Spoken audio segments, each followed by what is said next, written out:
I'm more than happy.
'Tis just a fleck.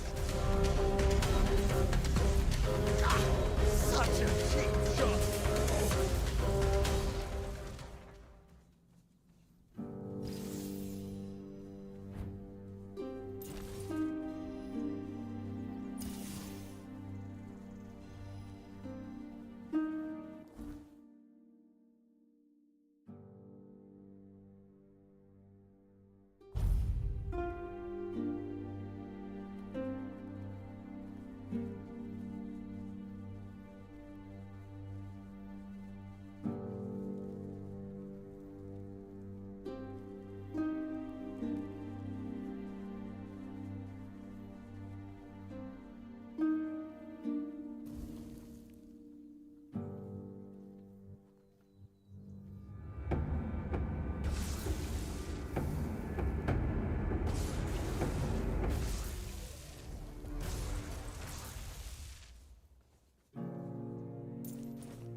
My peace.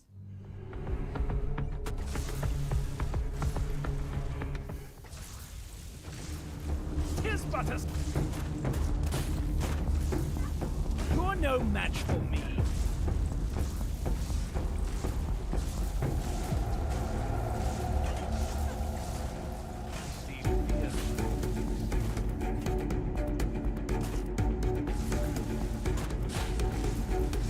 Back to your...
Careful with that.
the flesh returns.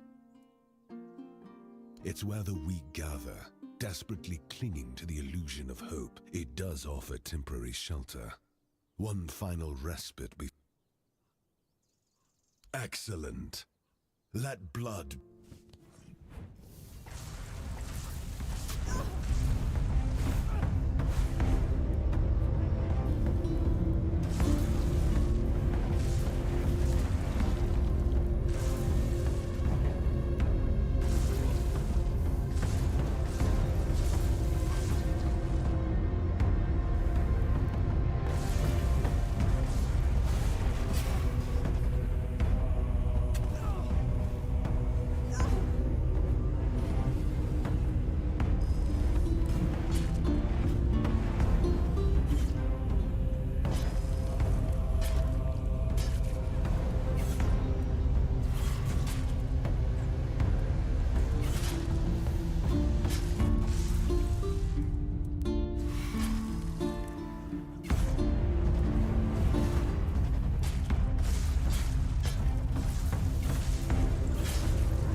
No need for that, is there? Hello there.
I've had worse.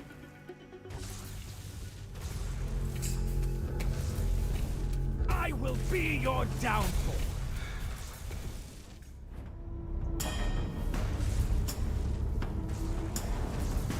Back to your hovel, coward.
You reek of...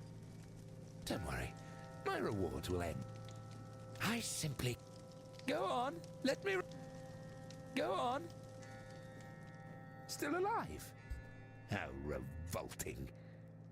Let's fix... Why do you keep going?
You're not one of the rats scurrying about this place.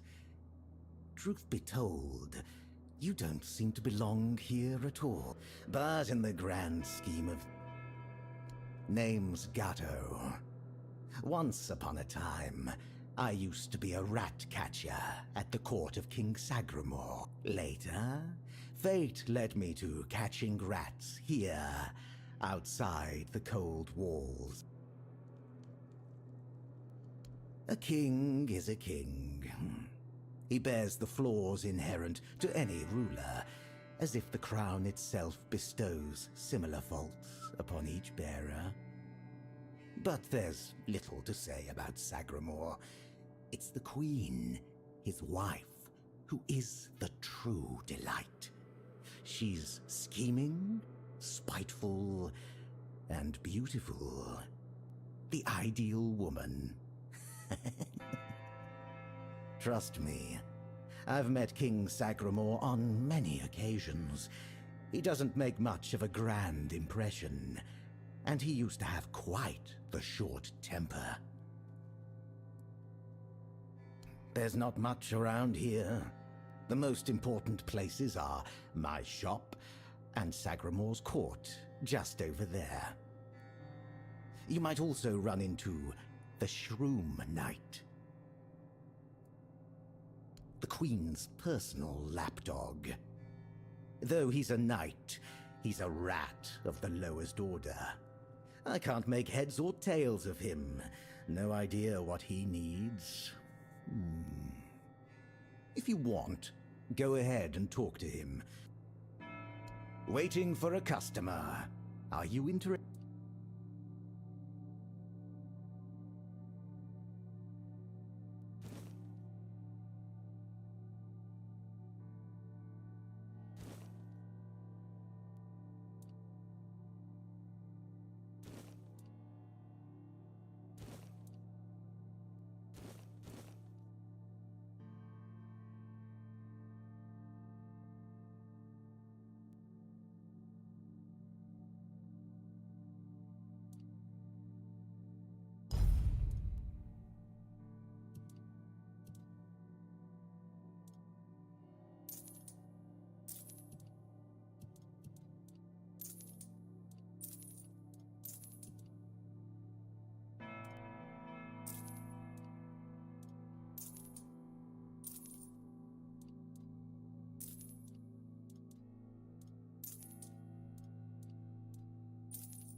You know where to find me.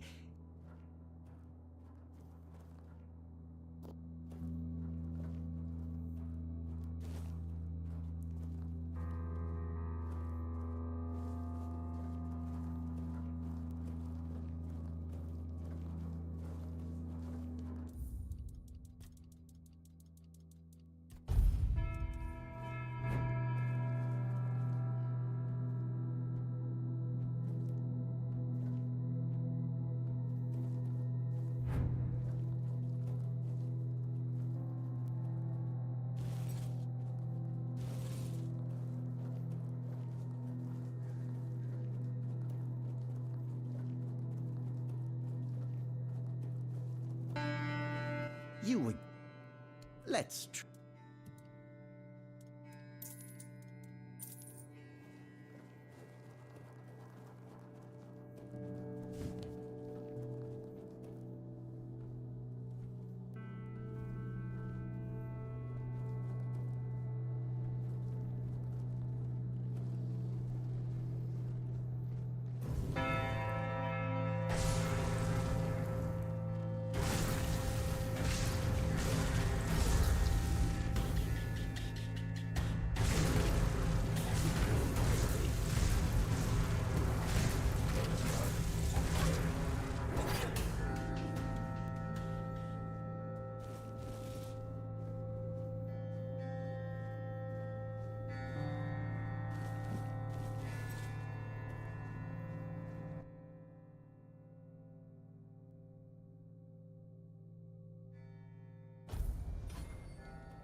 Greetings to you, strange soul.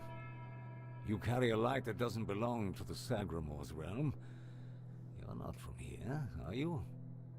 I fear, then, that you won't be able to grant me absolution, at least not yet.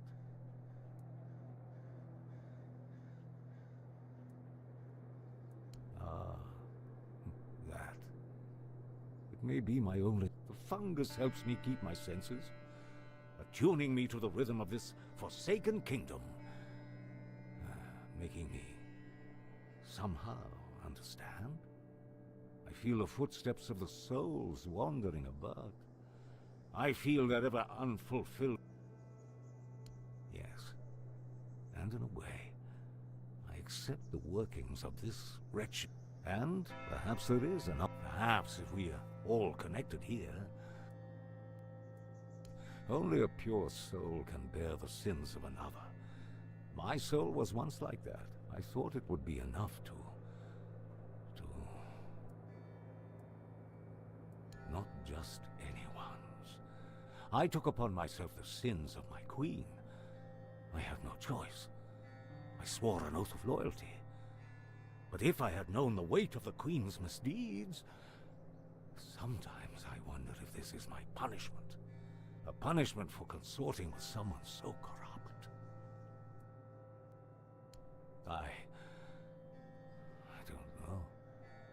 I sought meaning in the All-Mother, pondered. Then I came here, for Sagramor, soon to be king, was about... And beside him stood the queen, as radiant as dawn. I swore to serve them until the end of time. Yet she desired a true kingdom. Next, there was the descent into the depths where we now find ourselves. This came to pass at the Queen's behest. How twisted and corrupted must one's soul be to desire something so dreadful, to rule alone over the world of shadows. I was stupid. Apparently, this is what the world looks like without gods. Everything that was meant to be born here was supposed to fulfill a beautiful mission. Instead, it became an endless wandering in the abyss. Sagramor took a wife, a woman whose power no one was aware of, much like her true intentions. And here it is, the kingdom deep in the abyss, with its abysmal king and queen. Scroll. Indeed, I recall seeing druidic sages arriving at the court long ago. I also witnessed powerful acts of magic. Surely the court custodian might know more, but you must forgive me. I cannot provide you with a more specific answer. May goodness and light guide you.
a new guest in our court.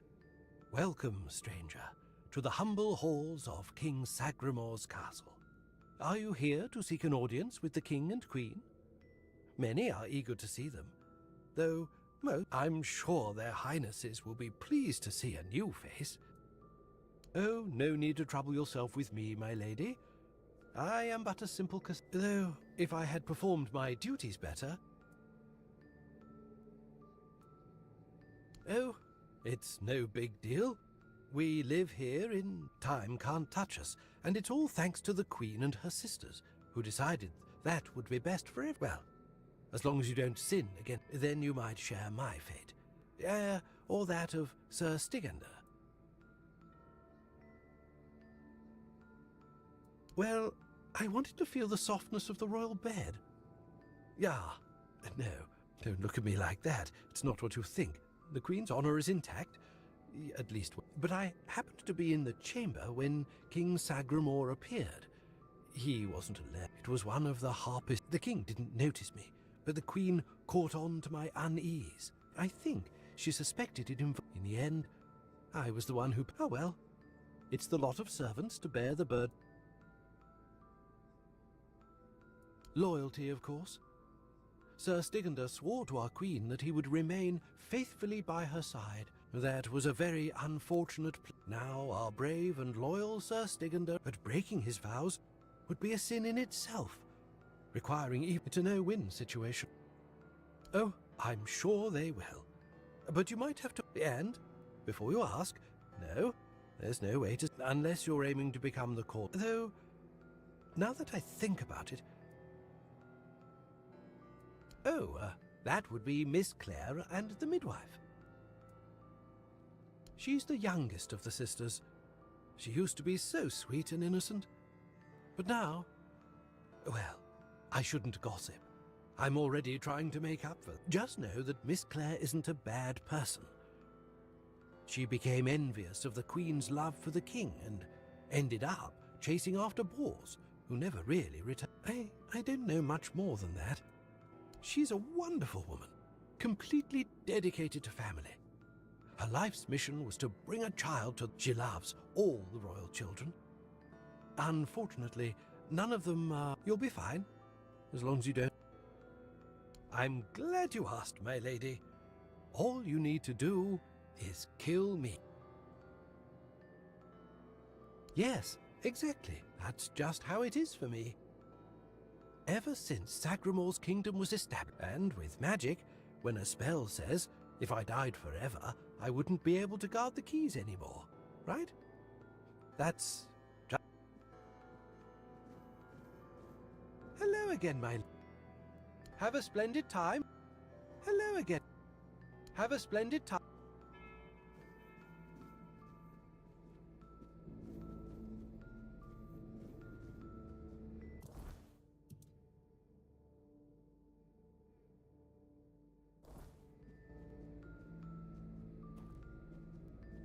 Hello again, my lady. Have a splendid time.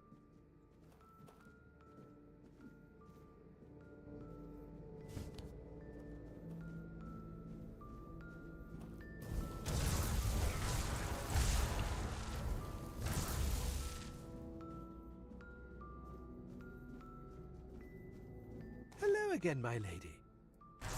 Have a splendid time at King's...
not Bors. Bors in the letters. The letters to Bors, to beloved. These, all of them, I write. Letters to beloved Bors, I write. I write only letters to Bors, to beloved. Yours, sister has a tablet. Once she had it. Once, sister. There is no love in her. There is much in me. For Bors. For beloved. Bors.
Once upon a time, there lived a young maiden named Claire.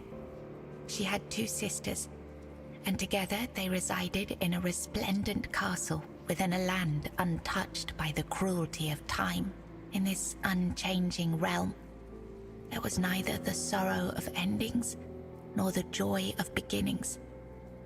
No sunrises, no sunsets, and no seasons to mark the days. Such was the design of the eldest sister, whose insatiable hunger for control bound the kingdom in eternal stillness. She hoarded love and devotion as a dragon hoards treasure. Yet for all her power, her heart remained empty, cursed to feel nothing for eternity. Claire, the youngest and gentlest of the sisters, moved quietly through the cold, unchanging halls. Her beauty was, too, untouched by age or hardship. Yet unlike her sisters, Claire possessed a secret, a flicker of defiance against the curse that gripped their land. Her heart remained free, protected by a force beyond even her eldest sister's reach. True love. This love bound her to a noble young man named Bors, whose memory was her light in the kingdom's shadow, though torn apart by dark magic.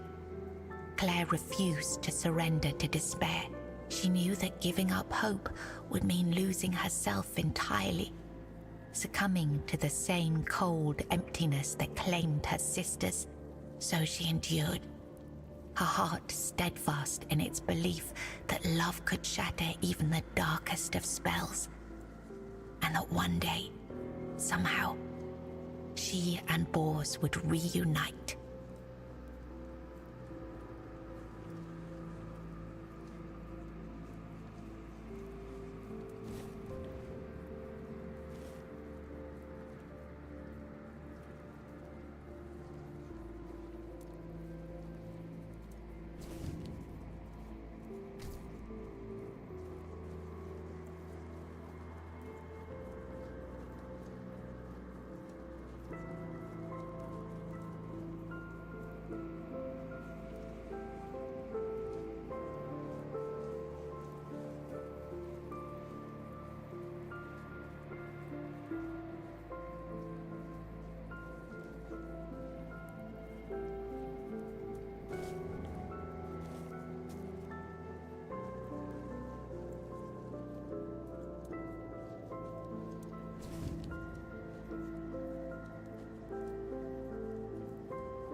It was the height of summer, When young Bors first laid eyes on the maiden of his heart, working in the fields, his skin bronzed by the sun, he paused as the sound of hooves drew near. A lone maiden approached, her hair shimmering like spun gold, her cheeks rosy and her waist snugly drawn into a spring green corset. While the other peasants bowed their heads, Bors stared unabashedly. Sensing his gaze, the maiden turned sharply, startling her steed. The horse reared and she tumbled from the saddle, straight into Bors's waiting arms. Their eyes met, and in that instant, the maiden felt herself lost. A warmth bloomed upon her cheeks, but a deep foreboding stirred in her stomach, for she knew there would never be another man who could claim her heart so completely. From that day forward, she rode past the fields daily, offering Bors water and sharing quiet moments beneath the shade of a willow tree. Days stretched into nights, and the two surrendered to love. But one day, as the maiden passed the field, her beloved Bors was nowhere to be found. She waited beneath the willow until darkness fell and reluctantly returned to the castle. The next day, and the one after that, she returned. But Bors never did. Summer turned to autumn, and the maiden ceased her rides. She withdrew into the shadowed stillness of her tower, her heart heavy with unending sorrow. Unbeknownst to her, Bors's bones lay bleached and brittle beneath the sun, hidden in the very field where their love had bloomed. For in Sagramor's kingdom, no crime was graver nor punishment swifter than love.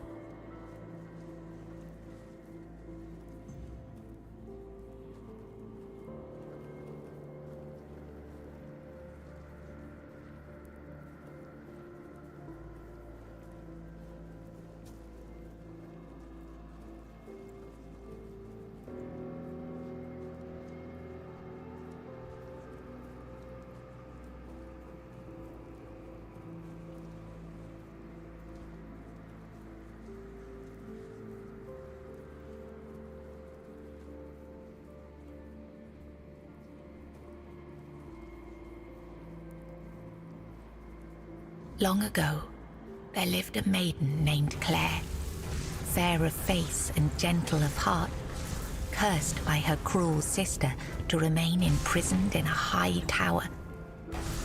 Forbidden to step beyond its walls or look out of the window, she spent her days weaving a tapestry of the outside world, a world she could glimpse only through the reflection in an enchanted mirror. Yet Claire dared not lift her eyes from the loom, for the curse was absolute. If she ever stopped her weaving to gaze out the window herself, the fragile thread of her life would snap. One day, the mirror revealed a grand procession on the road below. Among them rode a knight clad in gleaming silver armor, a sapphire cape following behind him. His warm eyes and copper hair struck Claire's heart with longing. Unable to resist, she rose and stepped toward the window for a glimpse of the gallant knight. The moment she moved, a terrible pain gripped her chest and the mirror shattered. Claire, knowing the curse had claimed her, fled the tower. She reached the road just as the procession passed, grasped the knight's cape, and collapsed. Sir Bors turned a sudden tug, leapt from his horse and caught her. Her breath grew faint, and she whispered, "Do not grieve, for I am glad to have seen you, my knight." With those words, her spirit departed. Sir Bors wept bitterly, for never had he seen a maiden of such beauty and grace. His heart swelled with both joy and despair, for he knew he would never again love another as he loved the fair and cursed maiden, Claire.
In the days of King Sagramore, there lived Bors, a wandering minstrel whose songs were famed for their beauty and sorrow. Among his melodies was one that bore the weight of his heart, the ballad of a lady named Claire. Claire, a noblewoman of unmatched grace, had been betrayed by her jealous sister, who sold her to a rival lord for power. Locked in a distant tower, her pleas for rescue went unheard. But Bors, who had once sung for her in her father's court and fallen deeply in love, learned of her plight and vowed to save her. He journeyed to the castle where she was held and sang beneath its mist-shrouded walls each night, hoping she might hear him. At last, a faint voice joined his song.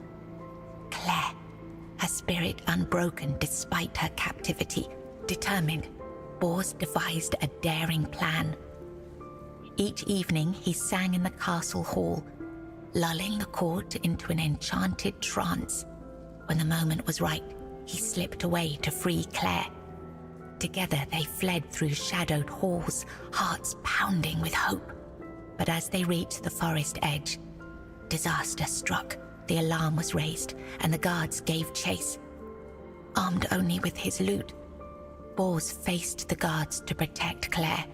In the struggle, he was struck down, his body falling beside his broken lute.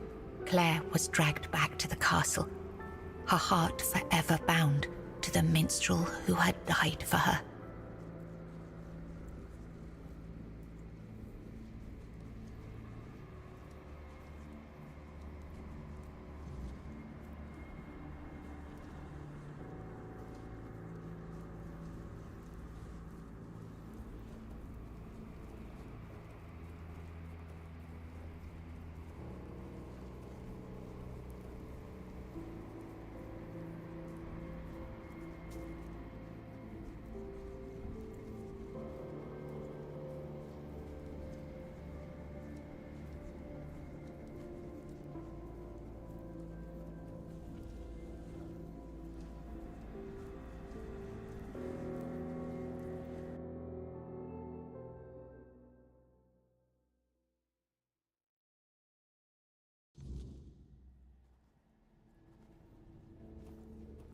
I was writing something important. Do you know what it was?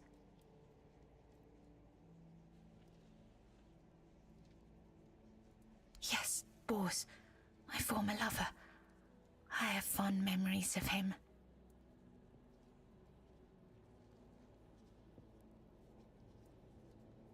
Really? Perhaps that was true once. I longed for my own Sagramore. I craved love, true love. A beloved, not a dog. My dearest Bors, I'm sorry.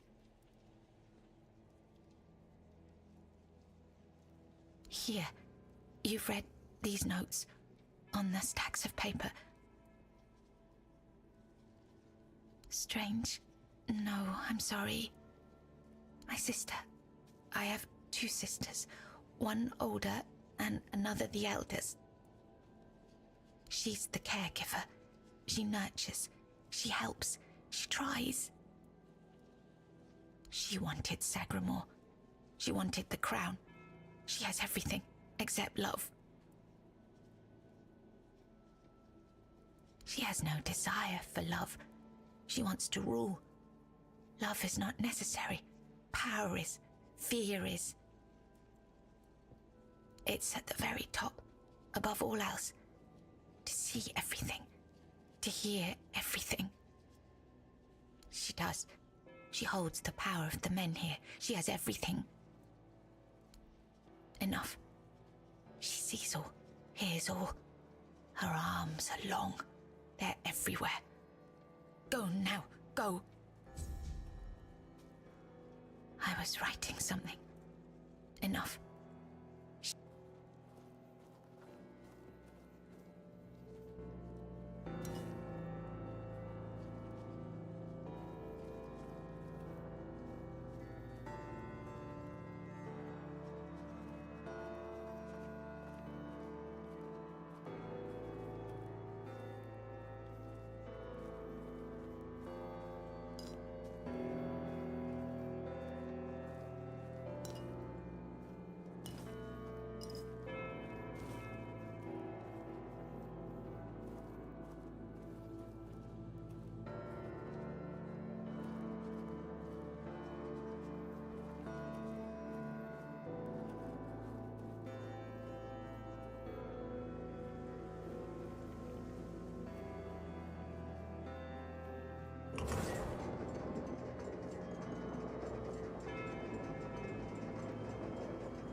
Who goes there?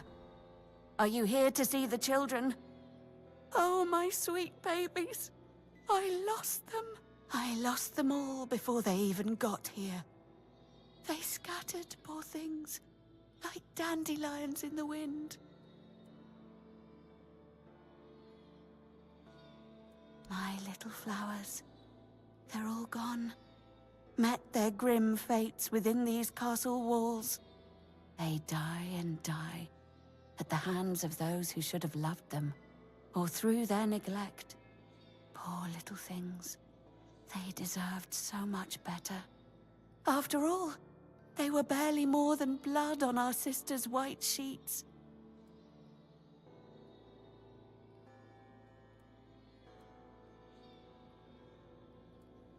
They are here because I wished for them so desperately.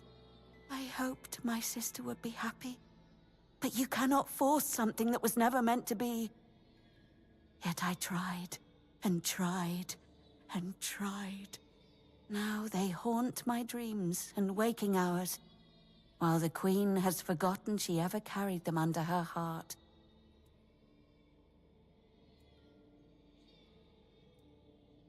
No, no, I swear they are here. They are all here. Our little princes and princesses.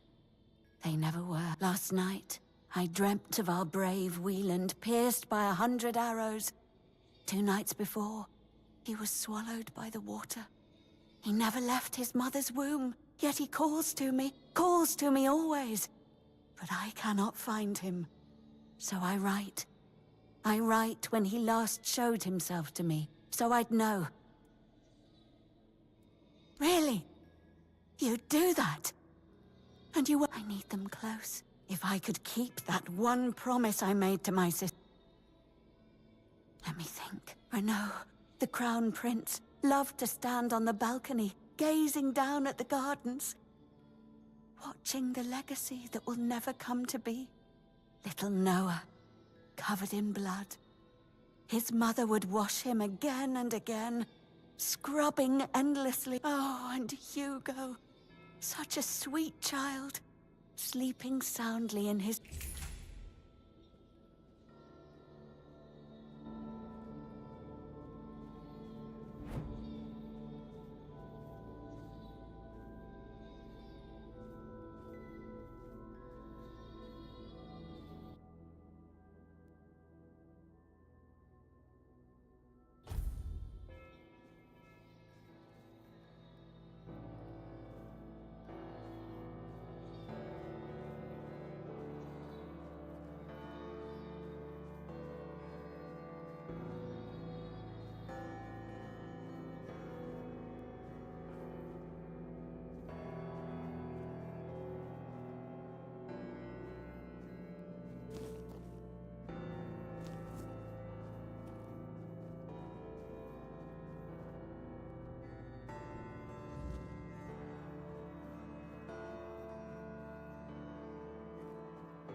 was writing something. Enough.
He's gone.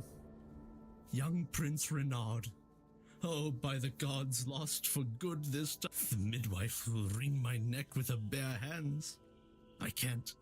And the queen, she'll do worse. Much worse. Have you ever seen her angry? Hopefully not. She has ways. Cruel ways. The lash is the kindest punishment among all of them. My favorite. Oh, yes, of course. Straight into the void. And then he was gone. He just stepped in like it was the most... Are you mad? Who would do it? Jump, you're not be... Oh, surely you don't mean... Or, no, wait. Better they don't look upon someone heading into a place like that. But I wish you remember, every...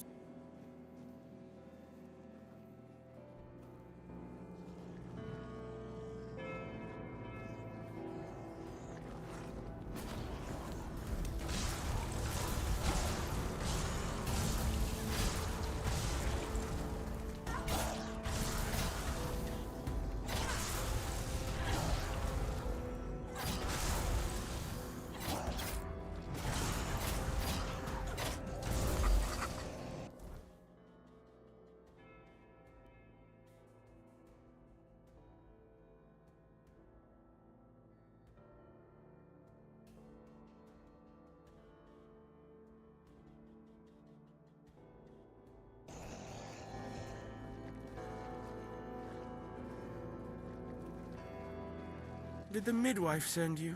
Or was it that coward who's supposed to be keeping me under their heel?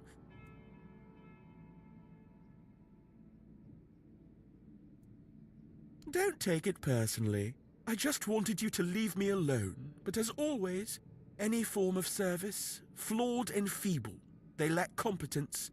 Next time, the firstborn of the king and queen, a proper little princeling, almost grown, though life is never tested, which is why I'm full of whims. Why I think only of trivialities. Why I won't bother listing every one of my vices. Mother won't be pleased with how miserably the court servants perform their duties. Well then, we can skip pedagogical lectures, as I know you'll fall. And later... Of all my mother's obsessions, control is her greatest. Everything must bend to her will. That's why I take so much pleasure in defying her. It seems a crown on a man's head weighs him down and dulls his mind. The charm... They say I take after him. Look closely, and you'll see all you need to know. How pitiful. Above, what a... Here, emptiness turns into more emptiness. Nothing begins, nothing ends. The same. I'll tell you something. This place, all this darkness and silence. Spare yourself the trouble. The Queen's...